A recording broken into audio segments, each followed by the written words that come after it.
I'm at the Mandarin Oriental Hotel in Washington, D.C. for the start of NAREIT's Washington Leadership Forum. Joining me is former NAREIT Chair Connie Moore, President and CEO of BRE Properties. Connie, as a leading apartment REIT CEO, obviously a lot of the attention right now is on GSE reform and the proposals that the government laid forth.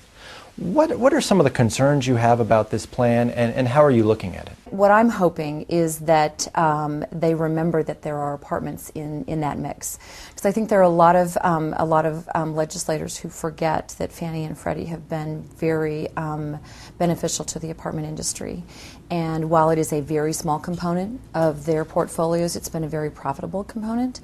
And when you think about how housing is changing, and how the desirability of single family may be changing as we go forward, apartments represent a very affordable option for people either by choice or by necessity. And both the GSEs, both Fannie and Freddie, have been very beneficial to provide liquidity for the market. So while a lot of REITs, particularly say a BRE, which tends to be a creature of the unsecured market, don't access Fannie or Freddie on an ongoing basis, when we're selling properties, it provides liquidity on the other side. And you talked about how you want to see GSEs keep the apartment sector in mind, and one of the things that can't be ignored is the demand, the new cohort that's coming in and renting now as opposed to owning homes. How has this increased demand changed tenant relationships, rental rates, and so on? You've got this, 78 million echo boomers that are coming into the renter pool, and while we joke at BRE we don't need them all, they're coming, and many of them have delayed their decision to create households, but over the last 5 years we're now sort of in the sweet spot of their renting years. And it puts pressure on, there's two dynamics going on. You've got this demand, very limited supply, but you don't have a whole lot of wage growth. And so there's a little bit of tension there, and our ability to have pricing power is very market specific, depending on where that demand is coming from. But it does create a different dynamic. And BRE has been active both acquiring and selling properties.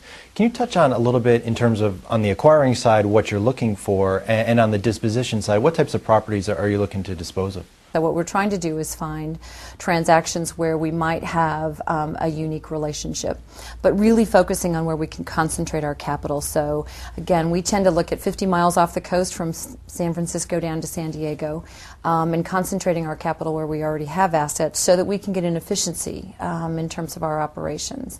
And that's really where we're looking to buy. It's challenging today, which is one of the reasons why we've shifted our focus back over to development, because development seems to be a better use of our capital in terms of getting returns. As it relates to selling assets, we really only have what we call one non-core market left, and that's east of the I-15 in the Inland Empire in California. And so we sold 3 assets there last year and have 3 left in that portion of it, and really reducing our exposure to that market from about a high of about 11.5% to about probably 5% when we're done. And as we've discussed, there's plenty to be excited about in the apartment market. But what's one thing that has you concerned as you look ahead? Jobs. We need jobs. I think, it's interesting.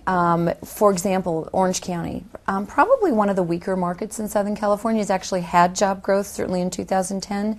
But it's the quality of those jobs, or the kind of jobs. When you think about it, during this recessionary environment, we had about 23% of the jobs that were lost in low-wage earning positions, but 50% of the increase has been in those positions. So we're seeing jobs coming back, but at lower wages. So our ability to push prices is challenged, and so I would say that while as the economy feels a whole lot better than it did a couple of years ago, we need jobs, and we need jobs that are high paying. I mean, a very different situation in the Bay Area, where you've got the best news for us was when Google said they had to raise all the wages 10%, because that said that it's a very tight market, and there's demand for high wage earners. Connie, thank you very much for joining us. For REIT.com, I'm Matt Bishar.